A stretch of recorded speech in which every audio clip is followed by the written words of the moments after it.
नमस्कार, news night में आप सभी का स्वागत है। मैं हूं आपके साथ आरेंद्र। बिहार में कल पहले चरण की वोटिंग होगी, जहां तमाम बड़े सियासी दिग्गजों की चुनावी किस्मत दांव पे लगी हुई है। 121 विधानसभा सीटों पर होने वाले चुनाव के लिए चुनाव आयोग ने पूरी तैयारी कर ली है, तो राजनीतिक दल अगले दौर के लिए चुनावी प्रचार में आज भी दिन भर व्यस्त नजर आए। क्या है बिहार के चुनाव की तैयारी, दिखाएंगे खबर विस्तार से। चर्चा करेंगे राहुल गांधी के चुनाव आयोग पर फिर से लगाए गए आरोपों की, जिसमें उन्होंने हरियाणा के विधानसभा चुनाव में अब कथित भ्रष्टाचार के आरोप लगाए हैं। होगी बात राहुल गांधी के भारतीय सेना पर दिए विवादित बयान की भी। बताएंगे कि लखनऊ में किस माफिया की जमीन पर योगी सरकार ने बनाए हैं गरीबों के लिए मकान। इसके अलावा भी होगी देश दुनिया की हर जरूरी और महत्वपूर्ण खबर। शुरुआत हेडलाइंस के साथ। बिहार की जनता कल करेगी 1314 उम्मीदवारों की किस्मत का फैसला। पहले चरण के मतदान के लिए आयोग की तैयारियां पूरी। निष्पक्ष और शांतिपूर्ण चुनाव के लिए की गई विशेष व्यवस्था।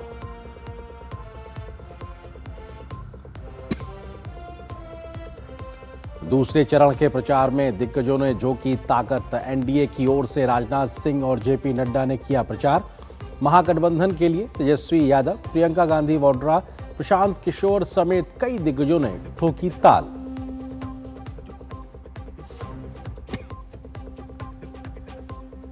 चुनाव में धांधली को लेकर राहुल गांधी ने फोड़ा हाइड्रोजन बम। हरियाणा के मुख्य चुनाव अधिकारी ने आरोपों को किया खारिज। भाजपा ने कहा ईवीएम नहीं, राहुल गांधी हैं हार के लिए जिम्मेदार। जैन जी से राहुल की अपील पर भी भाजपा का हमला। कहा ना करें देश को अस्थिर करने का काम।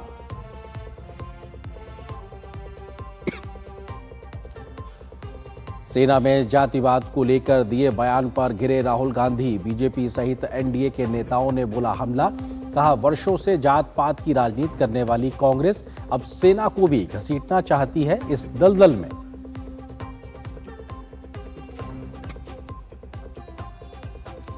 श्रद्धा और आस्था के साथ मनाया जा रहा देव दीपावली का पर्व। 15 लाख दीपों के साथ के प्रकाश से जगमगाए काशी के घाट।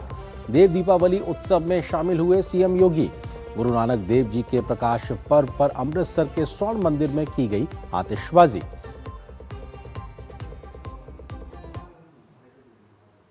खबरों पर डालते हैं विस्तार से नजर, और पहले बात बिहार से जुड़ी खबर की। बिहार विधानसभा के लिए कल पहले चरण का मतदान होगा, जिसको लेकर तैयारियां पूरी हो गई हैं। 18 जिलों की 121 विधानसभा सीटों पर करीब 4.25 करोड़ मतदाता अपने मताधिकार का कल इस्तेमाल करेंगे। पहले चरण में कुल 1314 उम्मीदवार चुनावी मैदान में हैं, जिसके लिए 45,000 से ज्यादा पोलिंग बूथ बनाए गए हैं। चुनाव आयोग ने सुरक्षा के पुख्ता इंतजाम किए हैं, तो वेबकास्टिंग तक की व्यवस्था भी की है, ताकि पूरी पारदर्शिता के साथ चुनाव संपन्न कराया जा सके। कल होने वाले वोटिंग को लेकर मतदाताओं में भी खासा उत्साह देखा जा रहा है।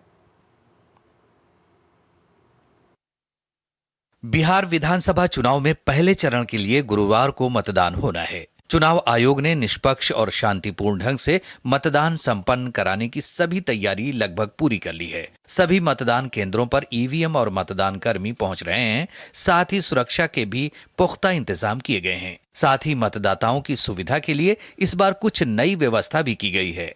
आयोग ने इस बार वोटरों को लंबी कतार से बचाने के लिए कुल 90,712 मतदान केंद्र बनाए हैं। अब किसी भी मतदान केंद्र पर 1200 से ज्यादा मतदाता नहीं होंगे। सारी सुविधाएं हम लोगों ने इंश्योर करवाई हैं। हमारी सीसीटीवी वेबकास्टिंग के कैमरा सारे मतदान केंद्रों पर लग चुके हैं, और हमारी जितनी भी गाड़ियां जो पोलिंग पार्टीज को लेकर जाएंगी, सारी गाड़ियों में जीपीएस ट्रैकर भी रहेगा, जो कि ईवीएम मशीन के साथ वो वापस जब पोलिंग पार्टी आएंगे ताकि हम उनको ट्रैक कर सकें। और सारे मतदान केंद्रों पर हम लोगों ने लोकल जो वहाँ के पदाधिकारी हैं, लोकल जो वहाँ के कर्मी हैं, जो स्कूल टीचर हैं, उनको टैग किया है, ताकि बेसिक फैसिलिटीज़, चाहे वो वहाँ पे खाने की सुविधा हो, वहाँ के जो रसोइया है स्कूल के, उनको टैग किया गया है। वहाँ की जो आंगनवाड़ी वर्कर्स, आंगनवाड़ी सेविकाएं हैं, उनको टैग किया गया है। वहाँ के वॉलंटियर्स को टैग किया गया है, ताकि मतदान के दिन जो लोग आएंगे मतदान करने, उनका मोबाइल डिपॉजिट के लिए, मोबाइल रखने के लिए जगह हो। ये सारी सुविधाएं हम लोगों ने मतदान केंद्र पर इस बार मुहैया करवाई। मतदान के दौरान किसी भी तरह की गड़बड़ी से बचने और सुरक्षा व्यवस्था बनाए रखने के लिए भी प्रशासन ने विशेष इंतजाम किए हैं। हर बूथ पर सशस्त्र बलों की तैनाती की गई है। सारे जगह पे असेंबली कॉन्स्टिट्यूंसी वहाँ पर ब्रीफिंग कर दी गई है। आप लोग देख ही रहे हैं कि सभी तरह की बढ़िया तैयारी कर ली है हम लोग। बिल्कुल ही शांतिपूर्ण और निष्पक्ष ढंग से चुनाव करवा लेंगे। क्लस्टर्स बनाए गए हैं, जो नदी के इस पार भी हैं, नदी के उस पार भी क्लस्टर्स पॉइंट हैं, जहां पर सभी लोग जुड़ेंगे ये पोलिंग पार्टीज। फिर नाव की व्यवस्था है, सारे में जीपीएस लगेगा। नाव के उस पार ट्रैक्टर्स हैं, ट्रैक्टर्स में भी जीपीएस लगेगा, उसकी मॉनिटरिंग की जाएगी, सारी व्यवस्था की गई है। पहले चरण में कुल 1314 उम्मीदवार चुनावी मैदान में हैं, जिसके लिए 45,000 से ज्यादा पोलिंग बूथ बनाए गए हैं। साथ ही निर्वाचन आयोग की ओर से 17 नई पहल की जा रही है। जैसे पहली बार बिहार के सभी 90,000 से अधिक बूथों से 100% लाइव वेबकास्टिंग की व्यवस्था की गई है। मतदान के बाद पोलिंग एजेंट को दिए गए फॉर्म 17C में ईवीएम की काउंटिंग यूनिट में अगर कोई भी अंतर पाया जाता है तो ऐसी स्थिति में वीवीपैट की भी गिनती की जाएगी। मतदान के लिए ईवीएम के बैलेट पेपर पर पहली बार प्रत्याशियों की फोटो रंगीन और सीरियल नंबर बड़े फॉन्ट में किया गया है। पहले चरण के दिग्गजों की बात करें तो भाजपा से सम्राट चौधरी, विजय सिन्हा, मंगल पांडे, मैथिली ठाकुर, रामकृपाल यादव मैदान में हैं। वहीं जदयू से श्रवण कुमार, विजय कुमार चौधरी, आनंद कुमार सिंह ताल ठोक रहे हैं। बात करें राजद की तो तेजस्वी प्रसाद यादव, खेसारी लाल, उसामा शहाब मैदान में हैं। वहीं लालू यादव के बड़े पुत्र तेज प्रताप यादव जनशक्ति जनता दल से किस्मत आजमा रहे हैं। पटना से मधुरेश नारायण की रिपोर्ट, डीडी न्यूज। तो कल बिहार में पहले चरण के मतदान की तैयारी चल रही है, तो दूसरे चरण के लिए होने वाले चुनाव के लिए भी जोरदार प्रचार भी देखने को मिल रहा है। एनडीए की ओर से तमाम स्टार प्रचारकों ने दूसरे दौर के इलाकों में आज जोरदार प्रचार किया, तो विपक्षी महागठबंधन पर हमलावर नजर आए। उधर महागठबंधन ने भी जनता से समर्थन मांगा तो अपनी सरकार बनाने का दावा किया है। पक्ष विपक्ष की ओर से आरोप प्रत्यारोप के तीखे बाण चले तो जनता के जमीनी मुद्दे भी छाते हुए नजर आए। बिहार विधानसभा चुनाव के दूसरे चरण के प्रचार ने जोर पकड़ लिया है।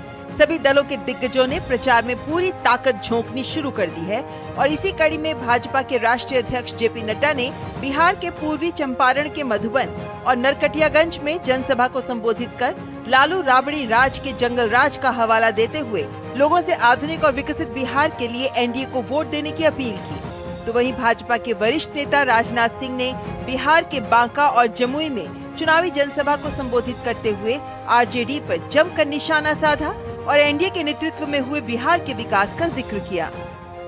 लालू जी के समय में आरजेडी यह सोचती थी कि विकास से कुछ नहीं होने वाला है, और अभी आरजेडी वाले कह रहे हैं कि भाई सड़क वड़क की बात क्या करते हो।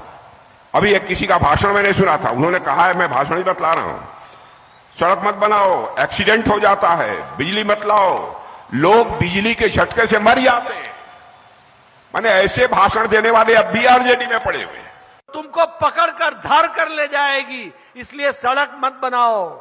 ये लालटेन युग देखा है हमने, ये लालटेन युग। आज 31,000 गांव को जोड़ दिया गया है और पटना आरा सासाराम एक्सप्रेसवे 3,700 करोड़ रुपए की लागत से बन रहा है। इस तरीके से काम चल रहा है। कांग्रेस नेता राहुल गांधी ने बिहार के औरंगाबाद और वजीरगंज में चुनावी जनसभा में लोगों से महागठबंधन के उम्मीदवारों को जितवाने की अपील की, तो चनपटिया में प्रियंका वाड्रा ने युवाओं से बदलाव की अपील की। वहीं आरजेडी नेता तेजस्वी यादव ने भी चंपारण और सीतामढ़ी में ताबड़तोड़ रैली कर महागठबंधन के उम्मीदवारों के समर्थन में लोगों से वोट देने की अपील की।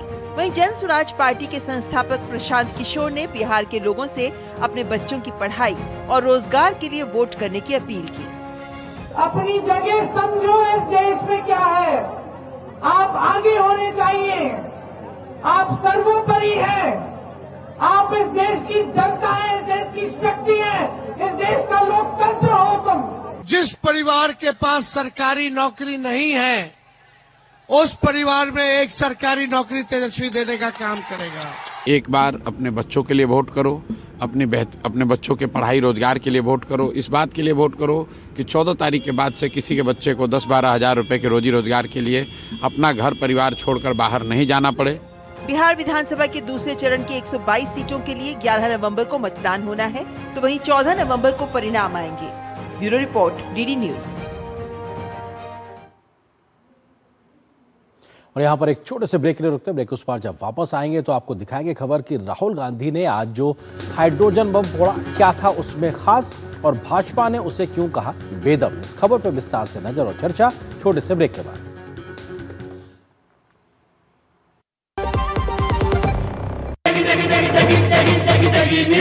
MDH की देगी मिर्च का तड़का, अंग अंग फड़का। MDH की देगी मिर्च।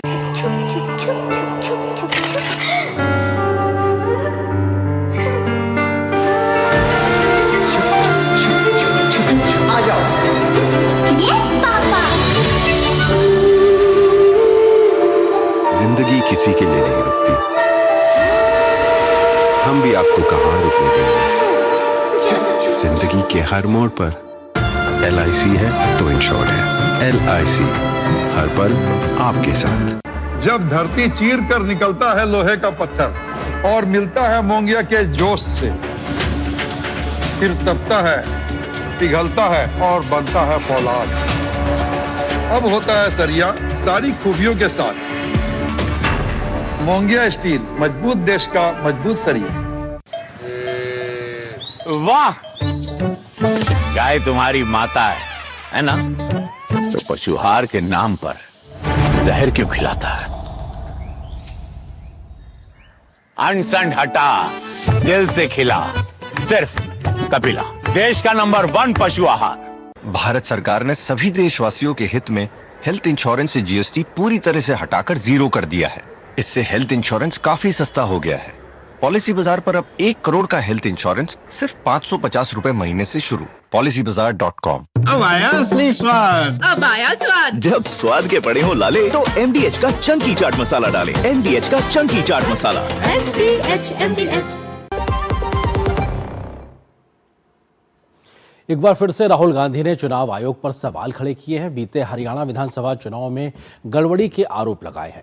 राहुल गांधी ने हरियाणा में करीब 25 लाख वोटों में गड़बड़ी का आरोप लगाया, जिसके बाद बीजेपी सहित अन्य दलों के नेताओं ने राहुल गांधी पर हमला बोला और आरोप लगाया कि बिहार की हार को देखकर राहुल गांधी इस प्रकार के झूठे और अनर्गल आरोप लगा रहे हैं। बीजेपी ने कांग्रेस पार्टी पर विदेशी एजेंडा चलाते हुए देश को अस्थिर करने की बात कही, तो चुनाव आयोग ने भी राहुल गांधी के आरोपों को सिरे से खारिज किया है। राहुल गांधी ने अब फोड़ा हाइड्रोजन बम। भाजपा ने कहा आरोपों में नहीं है कोई दम। धांधली के आरोप पर भाजपा का पलटवार। ईवीएम नहीं, राहुल गांधी को बताया हार का जिम्मेदार। जेनजी से राहुल गांधी की अपील पर भी घमासान। कहा देश को अस्थिर करने का ना करें काम। राहुल गांधी ने आज फिर से हाइड्रोजन बम फोड़ने के नाम पर प्रेस वार्ता कर चुनाव आयोग पर सवाल खड़े किए। लोकसभा में नेता प्रतिपक्ष ने हरियाणा में हुए विधानसभा चुनाव के समय मतदाता सूची में कथित धांधली का आरोप लगाया और कहा कि विधानसभा चुनाव में वोटर लिस्ट में गलत तरीके से लोगों के नाम जोड़ने और हटाने का काम किया, जिससे नतीजे प्रभावित हुए। We got a lot of complaints in Haryana from our candidates that something was wrong, something was not working. Rahul Gandhi के आरोपों पर भाजपा समेत अन्य दलों के नेताओं ने सवाल खड़े किए और कहा कि बिहार चुनाव में अपनी हार को देखते हुए राहुल गांधी वहां मतदाताओं को प्रभावित करने का प्रयास कर रहे हैं। बिहार में तो कुछ बचा नहीं है, इसलिए ध्यान को भटकाने के लिए हरियाणा के इशू को लेके आ रहे हैं और फजूल के बातें लेकर के एक प्रस्तुतिकरण किया है। सबसे बड़ा प्रजातंत्र का जो सरकारी दुरुपयोग किया गया वो कांग्रेस का है। देश को गुमराह करने का काम राहुल गांधी कर रहे हैं। राहुल गांधी ने हरियाणा की वोटर लिस्ट के साथ कथित तौर पर की गई छेड़छाड़ पर आरोप लगाते हुए कहा 5 कैटेगरी में 25 लाख वोट चोरी हुए, 5,21,000 डुप्लीकेट वोटर मिले, 93,000 मतदाताओं के पते गलत पाए गए, 19,26,000 बल्क वोटर्स हैं। एक ब्राजीलियन युवती का नाम 22 जगह दर्ज है। एक ही बूथ पर एक वोटर का नाम कई जगह दर्ज है। यूपी में वोटर हरियाणा में मतदान कर रहे हैं।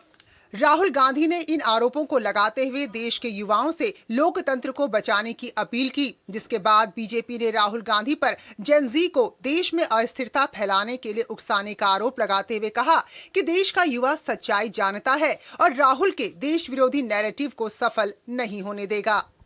क्या वो जेन ज़ी को उकसाने की बात करते हैं? हमारे देश के लोग समझदार हैं। देश के पूरा युवा पीढ़ी, पूरा न्यू जनरेशन मोदी जी के साथ खड़ा है। जब तक वो शासनकाल में रहे उन्होंने बूथ कैप्चरिंग से लेकर के हर चीज करी, यहाँ तक कि इमरजेंसी भी लगाई केवल और केवल अपनी कुर्सी बचाने के लिए। ये उल्टा बताते हैं, युवाओं को उकसाते हैं। इनके मन में है या कुछ नेपाल जैसा हो। सूत्रों से मिली जानकारी के अनुसार राहुल गांधी के आरोपों पर चुनाव आयोग ने कहा है कि ये सारे आरोप निराधार हैं और तथ्यों से परे हैं। हरियाणा चुनाव आयोग ने कहा है 27 अगस्त 2024 को हरियाणा की फाइनल वोटर लिस्ट जारी की थी, जिसके बाद जिला निर्वाचन अधिकारी के पास कोई भी आपत्ति दर्ज नहीं कराई। इसके अलावा अपील के तौर पर राज्य के मुख्य चुनाव आयुक्त के पास भी एक अपील दायर नहीं की गई। राजनीतिक दलों द्वारा 10,000 से ज्यादा पोलिंग एजेंट तैनात किए गए थे, लेकिन किसी भी राजनीतिक पार्टी के एजेंट द्वारा मतदान के बाद एक भी आपत्ति दर्ज नहीं कराई गई। वोटिंग के बाद पूरे राज्य में सिर्फ 5 आपत्तियां रिटर्निंग ऑफिसर के पास दर्ज कराई गई। राहुल गांधी इससे पहले भी 2 बार इसी तरह की प्रेस वार्ता कर चुके हैं। कर्नाटक और महाराष्ट्र विधानसभा चुनाव को लेकर कथित आरोप लगा चुके हैं, लेकिन राहुल गांधी ने अपने आरोपों के सापेक्ष कभी कोई भी सबूत चुनाव आयोग या किसी न्यायालय में पेश नहीं किया, जिसको लेकर राहुल गांधी के आरोप सवालों के घेरे में ही रहे। चुनाव आयोग ने भी राहुल गांधी के आरोपों को पहले भी पूरी तरह निराधार बताया था और बीजेपी समेत एनडीए दलों ने राहुल गांधी पर राजनीतिक वजह से चुनाव आयोग को बदनाम करने और देश को अस्थिर करने का आरोप लगाया था। Bureau report, DD news. और इसी बड़ी खबर पे हम करेंगे चर्चा। इससे जुड़ा है आज का हमारा विशेष। राहुल गांधी का बम बीजेपी ने कहा बेदम, क्योंकि राहुल गांधी ने कहा कि हाइड्रोजन बम है। एच फाइल्स के नाम से उन्होंने प्रेस कॉन्फ्रेंस की और बीजेपी ने कहा इस बम में नहीं है दम। इस विषय पे बात करने के लिए खास मेहमानों का पैनल इस वक्त मेरे साथ मौजूद। उनका परिचय आपसे कराते हैं। एसएन सिंह जी हैं, प्रवक्ता भारतीय जनता पार्टी के। इसके अलावा संजीव कौशिक हैं, कांग्रेस समर्थक, राजनीतिक विश्लेषक हैं। वरिष्ठ पत्रकार संजय सिंह जी। आप तीनों का बहुत बहुत स्वागत है। एसएन सिंह जी, शुरुआत आपसे ही, क्योंकि राहुल गांधी ये कह रहे हैं कि साहब जो गड़बड़ियां चुनाव आयोग कर रहा है उसके बेनिफिशियरी आप हैं और आपको उसका लाभ मिल रहा है। वो कह रहे हैं साहब सबूत भी हमने पेश कर दिया है। एसएन सिंह जी। नहीं, ठीक है। देखिए, आज हम ऐसे राहुल गांधी जी के बारे में चर्चा करने के लिए बैठे हैं जिनके झूठ पर मैं तो एक राजनीतिक पार्टी का प्रतिनिधित्व करता हूं। सुप्रीम कोर्ट 3 बार फटकार लगा चुका है, पेगासस के मामले में, राफेल के मामले में, चौकीदार चोर के मामले में, और कान पकड़ के माफी मांग चुके हैं। ऐसे राहुल गांधी जी का आज एक और बयान आता है। वो बयान देखिए क्यों आता है, क्योंकि जब राहुल गांधी जी और संपूर्ण उनके सहयोगियों को लगा कि बिहार का चुनाव बुरी तरह से हार रहे हैं तो एक सबूत लेकर आए। अच्छी बात है। राहुल गांधी जी को ये पूछना चाहिए कि भाई ये चोरी केवल हरियाणा में हुई कि हिमाचल में भी हुआ है, कर्नाटक में भी हुआ, और कर्नाटक और हिमाचल में अगर चोरी के द्वारा सरकार बनी है तो उस चोर को तो उस चोरी की सजा मिलनी चाहिए, उनको छोड़ देना चाहिए। तीसरी बात मैं कहूंगा, यही राहुल गांधी जी हरियाणा के बाद और महाराष्ट्र के चुनाव के बाद उन्होंने कहा था कि नहीं, कुछ गड़बड़ियां वोटर लिस्ट में होती है। गड़बड़ी पहले भी वो वोटर लिस्ट में गड़बड़ी होती थी, उसको उत्तरोत्तर सुधार करते करते आज इस तरह से हम आए हैं कि बहुत कम गड़बड़ी होती है। तो जब एसआईआर हो रहा है तो उस एसआईआर में सहयोग करने के बजाय आप उसका फिर साहब विरोध क्यों करते हैं? नहीं, लेकिन एसएन सिंह जी, वो तो सबूत पेश कर रहे थे साहब। हरियाणा की वोटर लिस्ट के बीच में से उन्होंने कहा कि कितने ज्यादा फर्जी वोटर हैं, डबल वोटर हैं, बल्क्स में नाम है, गलत पते हैं, गलत उम्र, तमाम सबूत दे रहे हैं। तो एक तरीके से स्थिति तो दिखा रहे हैं ना कि साहब ये है रहे सबूत, वो कह रहे हैं। देखिए, जब एसआईआर शुरू हुआ ये सारा प्रकरण सुप्रीम कोर्ट में चल रहा है। आपने शायद मना नहीं किया होगा राहुल गांधी जी को, हमने भी मना नहीं किया। कांग्रेस के लोगों में इतनी हिम्मत नहीं कि राहुल गांधी जी को मना करे। अगर राहुल गांधी जी के पास कोई प्रमाणिक तथ्य हो तो सुप्रीम कोर्ट के पास जाना चाहिए। राहुल गांधी जी के पास कोई प्रमाणिक तथ्य नहीं। मैं राहुल गांधी जी पे अभी आरोप लगाता हूं कि राहुल गांधी जी ने AI जनरेटेड फुटेज बना लिया और उसको लेके आया और बिहार चुनाव को प्रभावित करने के लिए इस तरह की बात कही तो ये मान लिया जाएगा। ठीक है, जवाब ठीक है, चुनाव आयोग ओके, देगा। ठीक है। संजीव कौशिक जी, सवाल ये है कि क्या कल पहले दौर की बिहार में होने वाली वोटिंग से पहले समय को चुना गया और उसको प्रभावित करने के लिए है? क्योंकि बीते 2 प्रेस कॉन्फ्रेंस के तरीके से इस बार की तीसरी प्रेस कॉन्फ्रेंस के बाद भी सबूतों के आधार पर हलफनामा देने या कोर्ट जाने की बात नहीं कही गई है राहुल गांधी के द्वारा। संजीव कौशिक। आर्यन भाई, सच बात यह है कि महीनों की रिसर्च के बाद में राहुल गांधी की पूरी टीम आकर के एक रिपोर्ट सामने रखती है और सिलसिलेवार ढंग से पन्ना दर पन्ना वो खोलते हैं और वो बताते हैं कि कहां कहां किस किस तरह से चोरी हुई है। उन आंकड़ों के बारे में दोबारा बात करना यहाँ पे समय जाया करना होगा, क्योंकि वो प्रेस कॉन्फ्रेंस में सारी बातें वो रख सकते हैं। मैं समझता हूं कि इलेक्शन कमीशन की साख पूरे हिंदुस्तान में अभी तक के वक्त में, जितनी मेरी जिंदगी है, सबसे निचले लेवल पे है। इलेक्शन कमीशन का यह फर्ज बनता है कि सिलसिलेवार पन्ना दर पन्ना वो राहुल गांधी से मांगे, क्योंकि राहुल गांधी सामान्य व्यक्ति नहीं, हम और आप नहीं है।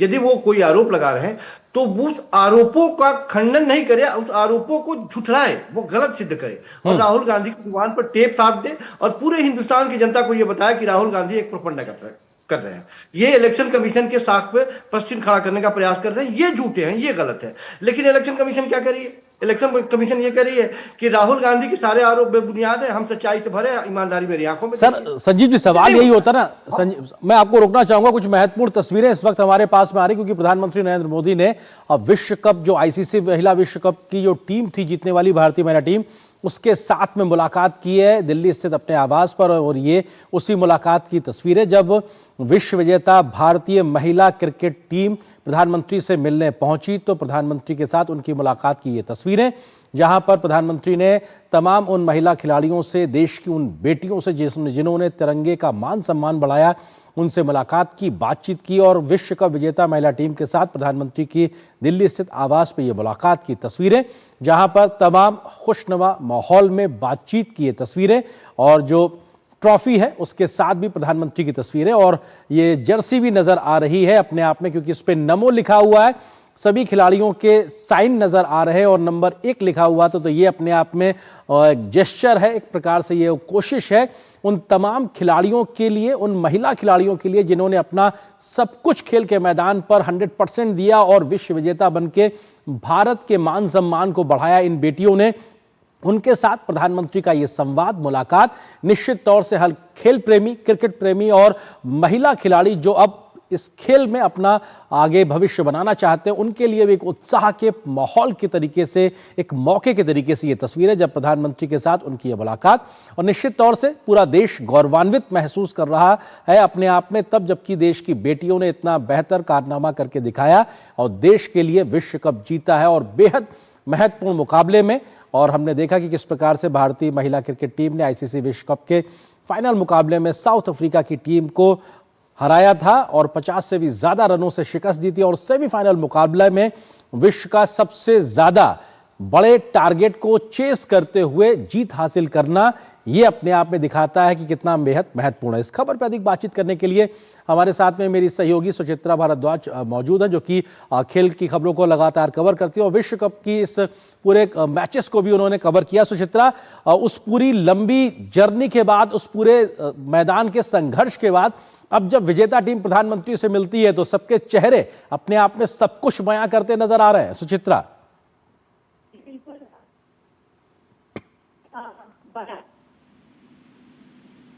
सुचित्रा, आप मुझे सुन पा रही हैं? हम सुचित्रा का रुख करेंगे, लेकिन ये तस्वीरें अपने आप में बहुत महत्वपूर्ण, जहां पर विश्व विजेता भारतीय महिला क्रिकेट टीम प्रधानमंत्री नरेंद्र मोदी से दिल्ली स्थित उनके आवास में मुलाकात करती है। और ये प्रधानमंत्री के द्वारा इस टीम के मनोबल को बढ़ाने के लिहाज से, देश में खेल की प्रतिभाओं को निखारने के लिहाज से भी बेहद महत्वपूर्ण पल, जब विजेता ट्रॉफी के साथ में नमो जर्सी दिखाई पड़ रही है नंबर 1, जिसपे सभी खिलाड़ियों के संभवतः साइन भी नजर आ रहे हैं। सभी खिलाड़ियों ने अपना मेडल गले में डाला हुआ है, ट्रॉफी हाथ में है और प्रधानमंत्री के साथ ये तस्वीरें, और प्रधानमंत्री द्वारा उनका उत्साहवर्धन करना, ताली बजाते हुए ये तस्वीर दिखाता है अपने आप में कि किस प्रकार से एक खुशी जाहिर की गई है उनके इस तमाम कोशिशों के बाद में। कप्तान हरमनप्रीत ने प्रधानमंत्री से 2017 की मुलाकात को याद किया, और यानी कि पहले भी जो तमाम मुलाकातें रही हैं, जो प्रेरणा एक तरीके से मिलती रही है प्रधानमंत्री के द्वारा इन तमाम खिलाड़ियों को, उन तमाम खिलाड़ियों ने भी अपनी अपनी बातों का जिक्र किया और किस तरीके से ये पूरा टूर्नामेंट रहा है जहां पर भारतीय महिला खिलाड़ियों ने अपना एक सर्वस्व देकर एक देश के लिए ट्रॉफी जीती है और विश्व विजेता का खिताब लेकर आई हैं। तो ये देश की बेटियों के लिए एक बहुत गर्व का पल, और प्रधानमंत्री मोदी के द्वारा भी लगातार ये प्रयास रहता है कि खेल के मोर्चे पर, खेल के मैदान में देश की प्रतिभाएं जो बेहतर करती हैं उनके उत्साहवर्धन का कोई पल वो छोड़ते नहीं, और हमेशा किसी ना किसी तरीके से वो एक मौका निकालते हैं, मुलाकात करते हैं, उत्साहवर्धन करते हैं। और शायद इसीलिए बीते लगभग एक दशक में छोटे गांव से लेकर देश और दुनिया के बड़े बड़े खेल के मैदानों पर भारतीय तिरंगा शान से लहराता हुआ नजर आ रहा है। हमारी सहयोगी सुचित्रा इस वक्त मेरे साथ मौजूद। सुचित्रा, ये तस्वीरें अपने आप में बहुत कुछ बयां करती हैं, मैदान के संघर्ष के बाद ये खुशनुमा तस्वीरें। सुचित्रा जी बिल्कुल आरेंद्र, एक बहुत ही बड़ी उपलब्धि रही है इस भारतीय महिला क्रिकेट टीम की, और उतना ही बड़ा ये मौका भी हम कहें कि रहा है इस टीम के लिए। जब भी कोई खिलाड़ी देश के लिए अच्छा प्रदर्शन करके आता है तो वो सभी काफी उत्साहित रहते हैं इस बात को लेकर कि प्रधानमंत्री के साथ जो उनकी मुलाकात होगी वो किस तरह की रहेगी, क्योंकि हम जानते हैं कि प्रधानमंत्री समय समय पर देश के खिलाड़ियों का उत्साह बढ़ाते रहते हैं। जब भी कोई खिलाड़ी देश का नाम रोशन करता है, देश के लिए कोई बड़ी उपलब्धि हासिल करता है, तो हमेशा प्रधानमंत्री इन खिलाड़ियों के साथ मुलाकात करते हैं। और आज ये भारतीय महिला क्रिकेट टीम, जिसने कि 52 साल के बाद पहली बार विश्व चैंपियन बनने का गौरव हासिल किया है, तो इस टीम की इन सभी लड़कियों के लिए एक बेहद यादगार ये पल रहा। और इनकी टीम की जो दो खिलाड़ी हैं, हरमनप्रीत कौर और दीप्ति शर्मा, 2017 में जो टीम फाइनल जीतने से चूक गई थी, उस समय भी प्रधानमंत्री ने इस टीम से मुलाकात की थी। ये दो खिलाड़ी उस टीम का भी हिस्सा थी जो वहां विश्व कप के फाइनल में पहुंचकर खिताब जीतने से चूक गई थी। तो इन खिलाड़ियों का यही कहना है कि 2017 में जब हमने प्रधानमंत्री से मुलाकात की थी तो वो ट्रॉफी के बिना मुलाकात थी, लेकिन आज जब इस टीम ने मुलाकात की है प्रधानमंत्री के साथ, तो ट्रॉफी के साथ मुलाकात की है, तो वाकई एक गौरव भरा यादगार पल इन सभी महिला खिलाड़ियों के लिए। और हर खिलाड़ी के जीवन में एक महत्वपूर्ण एक ही क्षण होता है। अब 2017 का भी जिक्र आप सुचित्रा कर रही हो, उस वक्त भले ही ट्रॉफी नहीं जीती थी, लेकिन देश का दिल देश की बेटियों ने जीता था अपने प्रदर्शन के साथ में। लेकिन मनोबल बढ़ाने का जो सिलसिला एक तरीके से हमारे शीर्ष नेतृत्व के द्वारा जारी रहा, और शायद उसका भी एक असर, या कहा जा सकता है कि वो एक रहा मौका जी, आज हम विश्व विजेता महिला टीम के तौर पर देश के मान सम्मान को आगे बढ़ते हुए देख रहे हैं। जी बिल्कुल आर्येंद्र, जब आप जीतते हैं, जब आपके हाथ में पदक होता है या ट्रॉफी होती है, तो सभी आपसे बात करने के लिए, सफलता पर बधाई देने के लिए आते हैं। लेकिन जब आप हारते हैं, जिस वक्त आप मायूस होते हैं, जिस वक्त शायद आपको सबसे ज्यादा जरूरत होती है किसी हौसले बढ़ाने वाले की, तो उस वक्त अक्सर खिलाड़ियों को कोई नहीं मिलता है। लेकिन प्रधानमंत्री नरेंद्र मोदी की इस बात के लिए सभी खिलाड़ी प्रशंसा करते हैं कि वो सिर्फ जीतने वाले खिलाड़ियों को ही नहीं बल्कि हारने वाले खिलाड़ियों के लिए भी हमेशा उपलब्ध रहते हैं। आपको भी याद होगा कि ओलंपिक में जो भारत की पुरुष टीम थी उसने तो कांस्य पदक जीता था, महिला टीम कांस्य पदक जीतने से चूक गई थी। लेकिन प्रधानमंत्री ने पुरुष टीम के साथ भी बात की थी फोन पर और महिला टीम के साथ भी बात की थी, और प्रधानमंत्री ने अलग अलग मंच पर हमेशा इस बात को दोहराया है कि खेल में कोई हारता नहीं है। खेल में या तो आप जीतते हैं और या तो आप सीखते हैं। और अब हमने देखा कि जो भारतीय महिला टीम है 2 बार विश्व कप के सेमीफाइनल में हारी थी, 2 बार विश्व कप के फाइनल में हारी थी। तो ये जो इतना वर्षों का जो लंबा सफर रहा है, ये वही जो सीखने का जो उनका अनुभव रहा है, आखिरकार ये इनके काम आया है। और आज ये ट्रॉफी के साथ प्रधानमंत्री से उन्होंने मुलाकात की है। जैसा कि जी सुचित्रा, तमाम खिलाड़ियों के इनिशियल रिएक्शंस भी अभी आ रहे हैं, जिसमें 2017 की मुलाकातों के जिक्र से लेकर प्रधानमंत्री के द्वारा मनोबल बढ़ाना, अपने आप में जीत के ललक को आगे पैदा करने के लेकर भी था। और प्रधानमंत्री ने भी तमाम बातों का जिक्र किया कि भले ही आपको सोशल मीडिया पे किसी समय ट्रोल किया गया, लेकिन आपने हौसला नहीं हारा, आप लोग लगे रहे और विजेता बन के निकल के आए, बल्कि विश्व विजेता बन के निकल के आए। ये अनुभव भी जो साझा किए गए, उसको लेकर भी कुछ साझा करना चाहेंगी आप बात? जी बिल्कुल, जिस तरह से प्रधानमंत्री ने पूरे विश्व कप से जुड़े जो छोटे छोटे पल थे उनकी जो चर्चा की, जिस तरह से अमनजोत कौर ने जो कैच लिया था दक्षिण अफ्रीका की कप्तान का, फाइनल में वो मैच का टर्निंग पॉइंट साबित हुआ था, क्योंकि दक्षिण अफ्रीका की जो कप्तान है लॉरा वॉलवर्थ, वो टॉप स्कोरर रही टूर्नामेंट की, और जब तक वो क्रीज पर मौजूद थी तब तक लग रहा था कि दक्षिण अफ्रीका इस मैच को निकाल कर लेके जा सकता है। और उन्होंने कई फंबल के बाद वो कैच लिया था। तो प्रधानमंत्री ने जिक्र किया कि किस तरह से उन्होंने 2-3 प्रयास के बाद जो कैच लिया वो इतना फेमस हो गया है। तो अमनजोत ने भी यही कहा कि मतलब ये जो फंबल है इन्हें वो बार बार देखना चाहेंगी, बार बार याद रखेंगी। तो प्रधानमंत्री ने भी यही कहा कि आपको हमेशा जो नजर है वो गेंद पर बनाए रखना जरूरी है, कि भले ही 2-3 बार लगा कि शायद गेंद उनके हाथ से गिर जाएगी, लेकिन लगातार उन्होंने नजर उन पर बनाई रखी। वहीं जो टीम की युवा गेंदबाज हैं क्रांति गौड़, जो कि मध्य प्रदेश के छिंदवाड़ा से आती हैं, तो उन्होंने बताया कि किस तरह से जो उनके भाई हैं वो भी प्रधानमंत्री के फैन हैं। तो वहां पर प्रधानमंत्री ने उनके भाई को भी मिलने का निमंत्रण दिया कि क्रांति गौड़ तो एक विश्व विजेता के रूप में प्रधानमंत्री से मुलाकात कर ही रही हैं, लेकिन जब उन्होंने बताया कि उनके भाई भी प्रधानमंत्री के बड़े फैन हैं तो उन्होंने कहा कि वो भी उनसे मिल सकते हैं। वहीं अगर दीप्ति शर्मा की बात करें तो दीप्ति शर्मा ने हनुमान जी का जो टैटू है वो करा रखा है, तो उनके टैटू को लेकर चर्चा की। भगवान हनुमान का किस तरह से उन्होंने अपने बाजू पर टैटू बनवा रखा है, और प्रधानमंत्री ने पूछा उनसे उस टैटू के बारे में, तो उन्होंने यही कहा कि जो भगवान हनुमान हैं उन्हें शक्ति देते हैं। तो ये दिखाता है कि जो प्रधानमंत्री हैं हर खिलाड़ी से जुड़ी छोटी छोटी बातों का संज्ञान रखते हैं और उनमें जो रुचि दिखाते हैं। जो भी कोई खिलाड़ी प्रधानमंत्री से मिलता है, ये जो उनके व्यक्तित्व की एक बात है उसकी हर खिलाड़ी प्रशंसा करता है कि एक आत्मीयता का उन्हें अनुभव होता है कि जो देश के प्रधानमंत्री हैं वो हर खिलाड़ी के बारे में छोटी छोटी डिटेल जानते हैं और मुलाकात के समय वो उन डिटेल्स को याद रखते हैं। बिल्कुल, ये बहुत हाँ सुचित्रा, जो आप बात कह रहे हैं कि प्रधानमंत्री आपके बारे में कुछ जानकारी आपसे ही जब साझा करें तो मन में कितना खुशी का एक पल एक तरीके से आता होगा। इस मुलाकात के दरमियान फिट इंडिया मूवमेंट को लेकर भी बात हुई है। प्रधानमंत्री ने खिलाड़ियों से कहा कि साहब आप नए टैलेंट को भी स्कूल जाके मोटिवेट कीजिए और देश में ये संदेश जाए कि साहब फिट रहना जरूरी है, स्पेशली गर्ल्स में भी, और ओबेसिटी को लेकर भी एक संदेश देने की बात की है। तो अपने आप में एक ब्रांड एम्बेसडर फिट इंडिया के तमाम लोग इस वक्त तस्वीरों में प्रधानमंत्री के साथ। जी बिल्कुल आरेंद्र, ये जो भारत की महिला क्रिकेट टीम है इसकी हर एक खिलाड़ी अब देश की छोटी बच्चियों के लिए एक आदर्श बन गई है।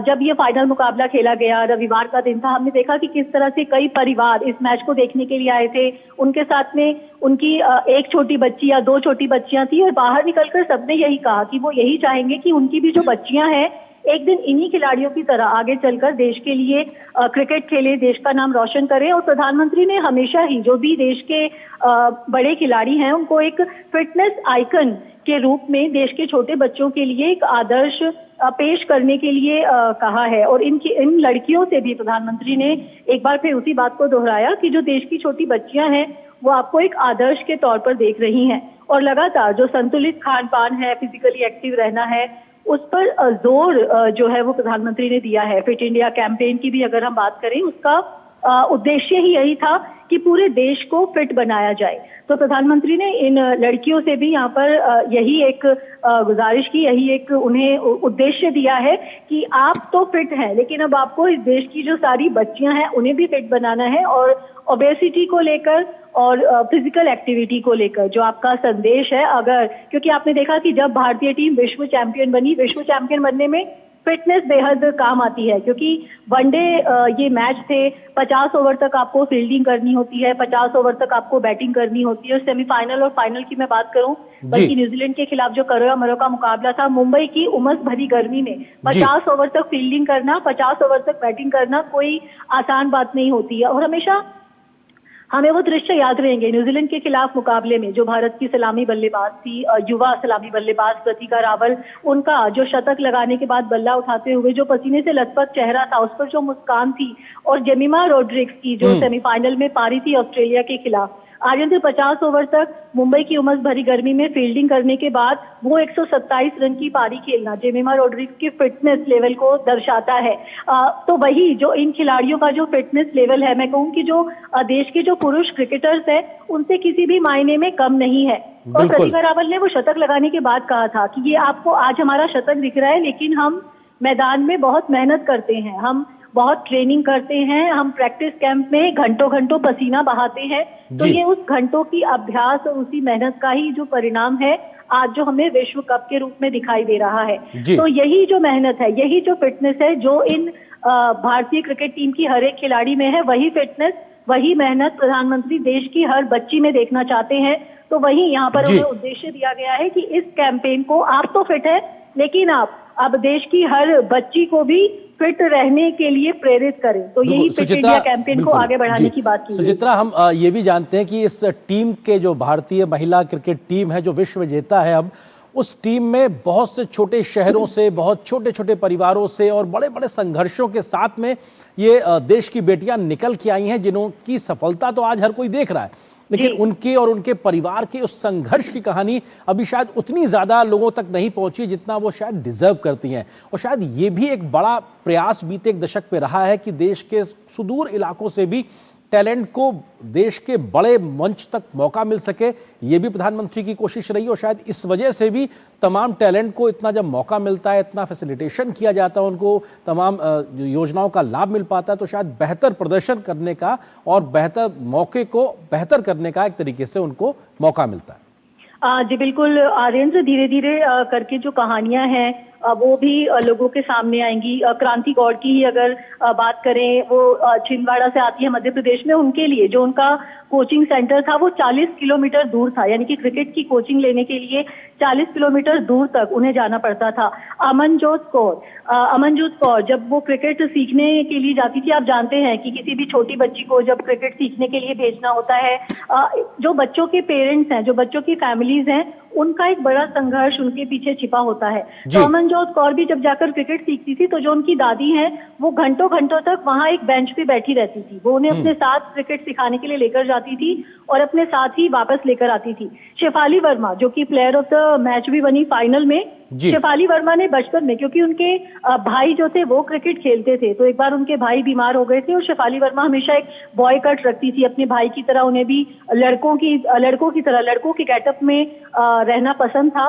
तो पहली बार वो अपने भाई की जगह पर लड़कों की टीम में शामिल हुई थी। तो कोई मतलब पहचान नहीं पाया था कि कोई लड़की खेल रही है या लड़का खेल रहा है। तो एक बैरियर को तोड़ना, आप सोचिए कि बहुत मुश्किल होता है छोटी जगहों पर माँ बाप के लिए भी, जब आप अपनी लड़की को क्रिकेट खेलने के लिए भेजते हैं। और जब हमने देखा था फाइनल जीतने के बाद, जी सुचित्रा, जो पुराने क्रिकेटर्स वहां पर मौजूद थे, चाहे अंजुम चोपड़ा हो, मिथाली राज हो, उनकी भी आंखों में खुशी के आंसू थे, क्योंकि 2025 की इस भारतीय महिला क्रिकेट टीम ने तो विश्व कप जीत लिया है। इनकी जो मेहनत है वो आज सबके सामने आ जाएगी। लेकिन इससे पुरानी जो भी तमाम महिला क्रिकेटर्स थी, जो भी तमाम भारतीय महिला क्रिकेट टीम थी, जो उस फाइनल बैरियर को पार नहीं कर पाई, उनके जो किस्से थे, उनकी जो कहानियां थी, उनका जो संघर्ष था, वो शायद कभी भी उतना सार्वजनिक नहीं हो पाया। तो ये जो इन लड़कियों ने जीत दर्ज की है, ना सिर्फ इन्होंने अपना नाम इतिहास में लिखवाया है, बल्कि उन सभी जो महिला क्रिकेटर्स का संघर्ष था उसे भी कहीं ना कहीं एक सार्वजनिक मंच पर रखा है। बिल्कुल, और देश का मान सम्मान बढ़ाया, तिरंगे का मान सम्मान बढ़ाया, हर भारतीयों के एक गर्व का पल देने का उन्होंने मौका दिया। बहुत शुक्रिया सुचित्रा आपका हमारे साथ जुड़ने के लिए और प्रधानमंत्री के साथ विश्व विजेता भारतीय महिला खिलाड़ियों की टीम, क्रिकेट की जो टीम थी, उसकी मुलाकात की ये तस्वीरें हमने आपको दिखाई। फिलहाल एक छोटे से ब्रेक के लिए रुकते हैं, बहुत जल्द हाजिर होते हैं। दादी के हाथों का जादू और खुशबू से महकता घर। MDH गरम मसाला, असली मसालों से भरा हूँ मैं, क्योंकि हर रिश्ता है स्वाद से जुड़ा। 80 करोड़ लोगों को मुफ्त राशन की सौगात है। 1 नहीं 2 नहीं, ये 5 साल तक की बात है। मुफ्त में आपको अन्न मिलेगा, हर परिवार हर मंथ मिलेगा, कहीं भी किसी भी राशन की दुकान से मिलेगा। ये मोदी की गारंटी है। जी हाँ, प्रधानमंत्री गरीब कल्याण अन्न योजना के तहत 1 जनवरी 2024 से आने वाले 5 सालों तक गरीब और अंत्योदय परिवारों को हर माह मुफ्त राशन मिल रहा है। मुसीबतों की छुट्टी, मोदी की गारंटी। मेरी पसंद, मेरी पसंद, मेरी पसंद, मेरी पसंद, हमारी पसंद, हम सबकी पसंद। मजबूत देश का मजबूत सरिया, मोंगिया स्टील। पता है लोग अक्सर मुझसे पूछते हैं कॉल सेंटर का स्टेडी जॉब क्यों छोड़ा? I wanted more out of life. बस मैंने अपना स्टार्टअप शुरू किया। जानना चाहोगे कैसे? Then start up your own business as an LIC agent. यहाँ सब कुछ है, great products, zero investment, leading organisation and unlimited opportunities. तो क्या आप तैयार है LIC एजेंट बनो? अब बड़ा सोचो। हमारी वेबसाइट पर जाएं या अपनी नजदीकी LIC शाखा से संपर्क करें। कौन है जो जोड़े देश को? विकसित भारत का विकसित भारत। MDH का किचन किंग किचन में हो तो हम सब कुछ बना सकते हैं। बैंगन का भरता, आलू गोभी, भिंडी मसाला और भी बहुत कुछ। MDH। और ब्रेक के बाद एक बार हम फिर रुक करते हैं हमारे मेहमानों का, जिनके साथ हम चर्चा कर रहे थे आज की उस बड़ी खबर पर, जहां पर राहुल गांधी ने प्रेस कॉन्फ्रेंस करके चुनाव आयोग पे एक बार फिर से सवाल खड़े किए। हमारे साथ 3 खास मेहमान लगातार बने हुए हैं। SN सिंह जी हैं, प्रवक्ता BJP के, संजीव कौशिक कांग्रेस समर्थक राजनीतिक विश्लेषक हैं, वरिष्ठ पत्रकार संजय सिंह जी। संजय जी, आपके पास रुक करते हैं क्योंकि आज की एक तरीके से एक सिलसिलेवार तरीके से देखा जाए तीसरी प्रेस कॉन्फ्रेंस है। कर्नाटक, महाराष्ट्र और अब हरियाणा, लेकिन सबूत किसी में नहीं दिए जा रहा है। किस तरह से देखा जाएगा सीरियसनेस को राहुल गांधी की? देखिए, सबसे इंटरेस्टिंग है कि राहुल गांधी एक राजनेता हैं, कांग्रेस पार्टी के मुखिया हैं। चुनाव बिहार में हो रहा है, प्रेस कॉन्फ्रेंस वो कर रहे हैं हरियाणा के बारे में। पहले भी वो जो भी 2 प्रेस कॉन्फ्रेंस किए हैं उसमें भी हरियाणा के बारे में वो बात कर चुके हैं। खैर, ये उनका आउटलुक है। इशू ये है, रिपोर्ट आरोप लगा रहे हैं, और मैंने बिहार का इसलिए जिक्र किया कि वहां पे 14 दिन ये रोड पे वोट अधिकार यात्रा के नाम पे इस तथाकथित वोट चोरी की बात करते रहे। वो अब न उनके लिए इशू है, न उनकी पार्टी के लिए इशू है, न उनके सहयोगी के लिए इशू है। वो इशू है ही नहीं। आज किसी ने ये सवाल भी उनसे पूछा कि आपको जब समय मिला, आपकी पार्टी को इतना लंबा समय मिला, तो आप लोगों ने वहां कोई ऑब्जेक्शन क्यों नहीं दायर किया बिहार में? तो उनका कहना था ये हमारा काम नहीं। अब ये अजीब सी बात, राहुल गांधी वहां जा करके जो हाइड्रोजन बॉम्ब है, पता नहीं वो क्या, किस चीज को वो हाइड्रोजन बॉम्ब समझते हैं, एटम बॉम्ब समझते हैं, वहां जा करके उन्होंने फिर से वो बात कही है, जेन सी आंदोलन करेगा और बाकी चीजें होगी, अहिंसा और सत्य का आंदोलन होगा और वो लोग इस चीज को आगे लेकर के जाएंगे। आप हर समय, आपका मूड क्या है, एक विखंडनकारी प्रवृत्ति को लेकर के आना। कई बार मुझे लगता है आपका चाहिए anti industry, anti institution, anti बाकी चीज, वो राहुल गांधी कुल मिला जुला करके एक ऐसे पैकेज के रूप में आते हैं जिन पे किस तरह से भरोसा किया जाए। अभी वो कोलंबिया गए थे, वहां आए लोगों ने सवाल पूछे तो वो यहाँ आकर के कहने। दूसरी चीज ये है कि हम सब जब चुनाव कहीं जाते हैं तो देखिए, मतदान को, मतदाता सूची जो है, अब वो भी EVM की बात नहीं करते जी। EVM की बात अब खत्म होगी, अब इसकी बात आ गई। हम आप जब वोट देकर के आते हैं तो यहाँ पे एक लाल निशान और काला निशान लगता है, उस निशान की भी उनको बात नहीं है। ये किसी ब्राजीलियन को वो कह रहे हैं कि वो जाकर के 12 जगह वो वोट करके आएगी जी, और बाकी लोग जो भी वोट कर रहे हैं वो सब BJP को वोट कर रहे हैं। कहां से कौन सा उनको एक शौक हो गया है? बिल्कुल, ये जो बात आप कह रहे हैं संजय जी, इसको चुनाव आयोग भी कह रहा है कि साहब, जो अगर आपके तौर पे मान लें कथित वोटर है, तो क्या वो सब BJP को ही वोट कर रहे हैं? इसका भी क्या सबूत है? संजीव कौशिक जी, सवाल एक दूसरा महत्वपूर्ण ये भी है कि राहुल गांधी जब प्रेस कॉन्फ्रेंस में ये कहते हैं कि साहब देश के जेन जी को, युवाओं को संविधान को बचाने के लिए आगे आना चाहिए, तो 2 सवाल खड़े होते हैं। एक तो ये उनका और पार्टी के द्वारा अब इस विषय में कुछ हो नहीं सकता। दूसरा चीज ये कि साहब वो देश को अस्थिर करने के लिए इस प्रकार का बयान युवाओं के सामने रख रहे हैं, ये सवाल उठ रहा है। छोटा सा जवाब संजीव जी। देश के प्रधानमंत्री यदि युवाओं को ये कहते हैं कि हम आपको सबसे मुफ्त सस्ता डेटा उपलब्ध कराते हैं और आप रील्स बना करके उससे पैसे कमाते हैं, तो इससे शर्मनाक ज्यादा क्या हो सकता है? निश्चित तौर पे युवाओं को जगाने की जरूरत है, युवाओं को बताने की जरूरत है कि आपकी हकमारी की जा रही है, आपके वोट काटे जा रहे हैं। यदि एक घर में 500 से ज्यादा वोटर है तो कैसे है? एक चीज मैं कहना चाहूंगा, इलेक्शन कमीशन को जवाब इलेक्शन कमीशन को जवाब नहीं देना चाहिए। यदि एक महिला, एक औरत के नाम पर 22 जगह पर वोटर है, अलग अलग नाम से, चेहरा वही है, तो इलेक्शन कमीशन क्यों क्लियर कर रहा है कि हमारी गलती है? इलेक्शन कमीशन से जो सवाल पूछे जा रहे हैं, इलेक्शन कमीशन उसका जवाब नहीं दे रहा है। लगातार इलेक्शन कमीशन के तरफ से लोग बैटिंग करने सर, आप हलफनामा नहीं दे रहे इसलिए वो जवाब नहीं दे रहे। सवाल ये उठ रहा है, आप हलफनामा दे दीजिए, वो जवाब दे देंगे। SN सिंह जी, सवाल ये है कि SN सिंह जी, ठीक है सर, SN सिंह जी, सवाल ये है कि अगर वो देश के युवाओं को जगाना चाहते हैं तो आपको क्यों लग रहा है, BJP को क्यों लग रहा है कि वो देश अस्थिर करना चाह रहे हैं? वो तो देश के युवाओं को जगा रहे हैं। SN सिंह जी, नहीं, देखिए, इसलिए लग रहा है कि बांग्लादेश के घटना के बाद जो बयान कांग्रेस के नेताओं का आया, ये माना गया कि राहुल गांधी जी के द्वारा दिलवाया गया हुआ बयान है। नेपाल के बाद भी 4-5 कांग्रेस के नेताओं का इस तरह से बयान आता है कि यहाँ भारत में भी बांग्लादेश हो जाएगा, भारत भी नेपाल हो जाएगा। इस नाते कहा जाता है कि आप भारत में भी अस्थिरता को जन्म देना चाहते हैं। एक बात। दूसरी बात, आज एक परिप्रेक्ष्य में चर्चा हो रही थी, हरियाणा बिहार में चुनाव और वोट की चोरी और सुप्रीम कोर्ट, चारों को एक सीक्वेंस में जोड़ दीजिए। हरियाणा के चुनाव के बाद हरियाणा की बैठक हुई और हरियाणा के वरिष्ठ पूर्व मंत्री और इनके बड़े पार्टी के नेताओं शैलजा जी, नरेंद्र जी और 4 लोगों ने कहा कि हरियाणा में हार के जिम्मेदार हमारे पार्टी के नेता है। एक बात, आज ये क्यों उठाते हैं? क्योंकि बिहार में जब हार देख रहे हैं तो उठाते हैं। आप बिहार पे आ जाइए। मैं क्यों बिहार का, क्योंकि बिहार में जब ये SIR का मुद्दा चल रहा था, 62 लाख लोग के जब नाम काटे गए, ये मैटर सुप्रीम कोर्ट में चल रहा था। इसलिए मैं कहा कि एक सीक्वेंस में देखिए, सुप्रीम कोर्ट ने बार बार कहा कि आपके पास कोई भी तथ्य, किसी भी लोगों पे हम आरोप लगाएंगे, हम कोई बात करें तो कंक्लूजन पे जाएंगे ना कि हम कहना क्या। बिल्कुल, क्या कंफ्यूजन क्रिएट हो रहा है या सच में सबूत है जिसके आधार पे बात कंक्लूजन तक पहुंचनी चाहिए? फिलहाल वक्त आज इतनी अनुमति दे रहा आप तीनों मेहमानों का बहुत शुक्रिया हमारे साथ जुड़ने के लिए, इस विषय पे विस्तार से बात करने के लिए। यहां पर एक और छोटे से ब्रेक के लिए रुकते हैं।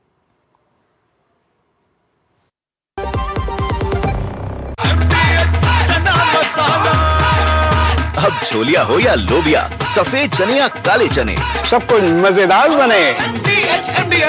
क्या आपको है आकर्षक बचत विकल्पों की तलाश? LIC प्रस्तुत करता है नवजीवन श्री सिंगल प्रीमियम प्लान। एक मुश्त प्रीमियम राशि जमा करें, जीवन बीमा कवर का आनंद उठाएं, परिपक्वता पर गारंटीकृत निश्चित राशि प्राप्त करें, तरलता विकल्प भी उपलब्ध। अभी खरीदें।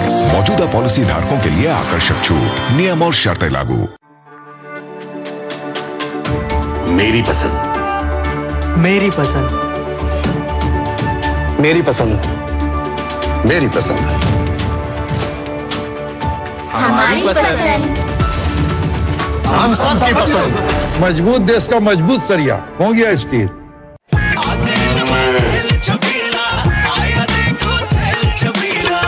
एक कपिला, अरे भाई सब एक ही जैसा होता है। ये लो साधारण पशु आहार।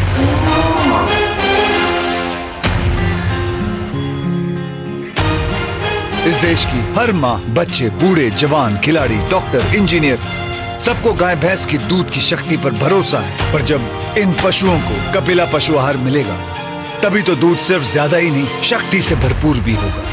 और ये सच जानते हुए चंद पैसों के लिए तुम देश का भरोसा तोड़ दो। कपिला पशु आहार, देश का नंबर 1 पशु आहार। आपके घर के खाने में रेस्टोरेंट जैसा स्वाद ले आए MDH का शाही पनीर मसाला। पनीर को क्या मस्त बना डाला।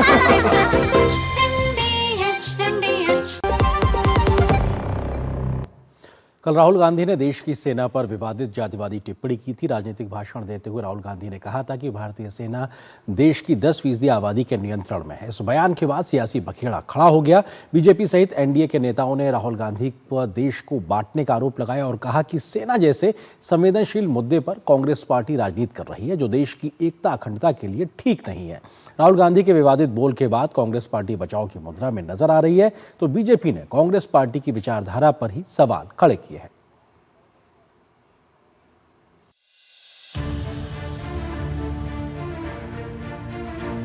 राहुल गांधी एक बार फिर अपने बयान को लेकर घिर गए हैं। इस बार मामला देश की सेना से जुड़ा है, तो भाजपा पूरी तरह से हमलावर हो गई है। दरअसल राहुल गांधी ने इस बार जात पात की राजनीति में सेना को शामिल कर लिया है।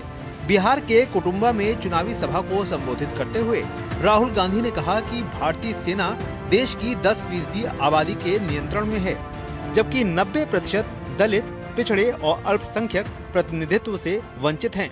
अल्पसंख्यक आदिवासी को ढूंढ के निकाल दीजिए, आपको कोई नहीं मिलेगा,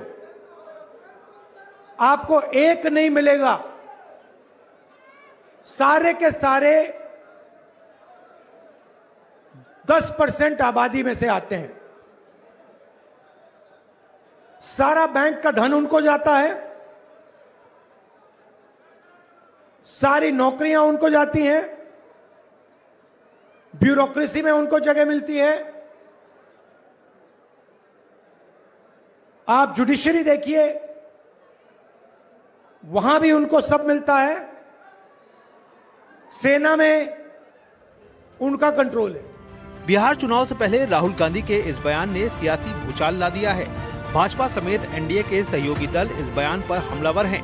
उनका कहना है कि वर्षों से जात पात की राजनीति करने वाली कांग्रेस अब सेना को भी इस दलदल में घसीटना चाहती है। सेना को भी जाति पात के आधार पर बांटने की कोशिश कर रहे हैं। राहुल जी का आपने बयान पढ़ा होगा, हमारे सेना के जवानों का एक ही धर्म होता है, वह धर्म है सैन्य धर्म, इसके अतिरिक्त और कोई दूसरा धर्म नहीं होता। और मैं कांग्रेस के दोस्तों से कहना चाहता हूं, कम से कम हमारी सेना को राजनीति में मत घसीटिए। जब जब इस देश पर संकट आया है तो हमारे सेना के जवानों ने अपने शौर्य और पराक्रम का परिचय देकर भारत का मस्तक ऊंचा किया है। राहुल गांधी क्यों बार बार विदेश जाते हैं, इनका बारे में हमें सोचना चाहिए। जो लोग देश की सुरक्षा से कॉम्प्रोमाइज कर सकते हैं और हमारे देश की बातें बाहर जाके लीक कर सकते हैं, जो लोग श्री राम के अस्तित्व पे प्रश्न पूछते हैं, उनके लिए मैं इतना कहना चाहती हूँ कि उनको तालाब भर पानी की जरूरत नहीं है, चुल्लू भर ही काफी है। अगर देश के एलओपी लोकसभा नेता प्रतिपक्ष लोकसभा की खुद की सोच ऐसी है, वो अगर हमारी सेना को जात पात धर्म मजहब में बांट कर देखने का काम कर रहे हैं, तो इससे ज्यादा लोकतंत्र के लिए दुखद और कोई बात नहीं हो सकती। चुनाव में जीत के लिए अलग अलग दल भले ही जाति, धर्म या भाषा के आधार पर बांटने की राजनीति करें, लेकिन सेना को लेकर पूरा देश एकजुट रहता है। ऐसे में राहुल गांधी का ये बयान भाजपा की कम, राहुल गांधी की मुश्किलें ज्यादा बढ़ाता नजर आ रहा है। Bureau report, DD news. यहाँ पर एक छोटे से ब्रेक के लिए रुकते हैं। लाल रंग इसका अपार, तीखा कम है फिर भी स्वाद, बेमिसाल बेमिसाल MDH Kashmiri, MDH Kashmiri. MDH। Khadi सिर्फ एक वस्त्र नहीं बल्कि भारत की आत्मनिर्भरता और सांस्कृतिक विरासत का प्रतीक है और आज वैश्विक फैशन और सस्टेनेबल लाइफस्टाइल की नई परिभाषा बन चुकी है। वर्ष 2024-25 में वर्ष 2013-14 के मुकाबले 1,16,000 करोड़ रुपए के खादी ग्रामोद्योग प्रोडक्ट्स का उत्पादन, जो लगभग 350% की वृद्धि है। 1,70,000 करोड़ रुपए के खादी ग्रामोद्योग प्रोडक्ट्स की रिकॉर्ड बिक्री अर्थात 450% वृद्धि दर्ज हुई और साथ ही पिछले 11 वर्षों में लगभग 2 करोड़ लोगों को KVIC ने रोजगार दिया। तो आइए भारत की आत्मनिर्भरता को बढ़ावा दें और खरीदें खादी और ग्रामोद्योग उत्पाद। विजिट करें नजदीकी खादी स्टोर। ओ हरि भैया, अरे वाह, खेतों में कौन सी फसल लगाए हो? 12 महीने कमा कर दे ऐसी फसल। क्या? मैंने नया व्यवसाय शुरू किया है। उसके लिए पैसे? इसमें किसी निवेश की जरूरत ही नहीं। अच्छा मुखिया जी। अरे मुखिया जी नमस्ते। अरे हरी, कब आ रहे हो? आप बस चलिए, मैं पहुंचता हूं। अब मैं LIC एजेंट हूं। LIC एजेंट बनो, अब बड़ा सोचो। हमारी वेबसाइट पर जाएं या अपनी नजदीकी LIC शाखा से संपर्क करें। हिंग देना, वो वाली MDH की सुपर MDH सुपर हींग। जिन्होंने यूज किया है वो जानते हैं असली हींग का स्वाद। MDH सुपर हींग, शुद्धता का असली तड़का। असली मसाले सच सच MDH। पूरे देश में आज श्रद्धा, भक्ति और आध्यात्मिकता का अद्भुत संगम देखने को मिल रहा है। एक और कार्तिक पूर्णिमा और देव दीपावली की दिव्यता ने गंगा तटों को जगमगा दिया है, तो वहीं दूसरी ओर देश भर में श्री गुरु नानक देव जी का प्रकाश पर्व बड़ी श्रद्धा और उत्साह के साथ मनाया जा रहा है। कार्तिक पूर्णिमा के दिन पवित्र स्नान का भी बहुत महत्व होता है, जिसकी वजह से देश भर की पवित्र नदियों के घाटों पर आज बहुत बड़ी संख्या में श्रद्धालुओं ने आस्था की डुबकी लगाई। आप देखिए इस खबर को, मुझे मेरी पूरी टीम को दीजिए अनुमति। नमस्कार। पूरे देश में आज कार्तिक पूर्णिमा का पर्व अत्यंत हर्षोल्लास के साथ मनाया गया। श्रद्धालुओं ने देश भर की पवित्र नदियों में स्नान कर पूजा अर्चना की। वाराणसी, अयोध्या, हरिद्वार, उज्जैन, गुवाहाटी और हैदराबाद में आस्था का अद्भुत सैलाब उमड़ा। पवित्र गंगा, सरयू और शिप्रा तटों पर लाखों श्रद्धालुओं ने स्नान किया, दान दिया और दीप प्रज्वलित किए। वाराणसी के घाटों पर कार्तिक पूर्णिमा के अवसर पर आस्था का अद्भुत नजारा देखने को मिला। गंगा के पवित्र जल में डुबकी लगाने वाले श्रद्धालुओं ने बताया कि उन्हें आत्मिक शांति और पवित्रता का अनुभव हुआ। देश भर में कार्तिक पूर्णिमा के साथ ही देव दीपावली का पर्व भी पूरे हर्षोल्लास के साथ मनाया गया। सांस्कृतिक राजधानी वाराणसी में घाटों पर दीपों की अविरल श्रृंखला ने अद्भुत दृश्य प्रस्तुत किया। माना जाता है कि आज के दिन देवता स्वयं गंगा तट पर उतरकर दीपावली मनाते हैं। इस बार काशी के घाटों पर दिव्यता, भव्यता और आधुनिकता का अनूठा संगम देखने को मिला। लाखों दीपों की रोशनी, लेजर शो और गंगा आरती ने देश विदेश से आए श्रद्धालुओं को मंत्रमुग्ध कर दिया। मुख्यमंत्री योगी आदित्यनाथ भी दशाश्वमेध घाट पर देव दीपावली के पावन कार्यक्रम में शामिल हुए। प्रधानमंत्री नरेंद्र मोदी ने एक्स पर शुभकामनाएं दी और लिखा, देश के सभी परिवारजनों को कार्तिक पूर्णिमा और देव दीपावली की कोटि कोटि शुभकामनाएं। यह पावन परंपरा सबके जीवन को प्रकाशित करे। वहीं देश भर में आज श्री गुरु नानक देव जी का प्रकाश पर्व भी बड़ी श्रद्धा और भक्ति के साथ मनाया गया। राष्ट्रपति द्रौपदी मुर्मू और प्रधानमंत्री नरेंद्र मोदी ने देशवासियों को बधाई दी। प्रधानमंत्री ने एक्स पर लिखा, श्री गुरु नानक देव जी का जीवन और संदेश आज भी मानवता का मार्गदर्शन करता है। उनके करुणा, समानता, विनम्रता और सेवा के उपदेश अत्यंत प्रेरणादायक हैं। प्रकाश पर्व के अवसर पर स्वर्ण मंदिर में हजारों श्रद्धालुओं की भीड़ उमड़ी। पंजाब के मुख्यमंत्री भगवंत मान ने स्वर्ण मंदिर में अरदास की, जबकि मुख्यमंत्री रेखा गुप्ता और केंद्रीय मंत्री अनुराग ठाकुर ने पटना साहिब गुरुद्वारे में मत्था टेका। गुजरात के मुख्यमंत्री भूपेंद्र पटेल ने गांधीनगर में गुरुद्वारा श्री गुरु ग्रंथ साहिब में दर्शन किए। आज के दिन देश भर के गुरुद्वारों को आकर्षक रूप से सजाया गया। श्रद्धालुओं ने विशेष अरदास की, कीर्तन में भाग लिया और गुरु नानक देव जी के उपदेशों को स्मरण किया। आस्था, अध्यात्म और प्रकाश के इस त्रिवेणी पर्व ने पूरे देश को भक्ति, करुणा और एकता के सूत्र में बांध दिया। कार्तिक पूर्णिमा, देव दीपावली और गुरु नानक जयंती तीनों पर्व हमें यही संदेश देते हैं कि मानवता, सेवा और प्रकाश ही जीवन का सच्चा उत्सव है। Bureau report, GD news.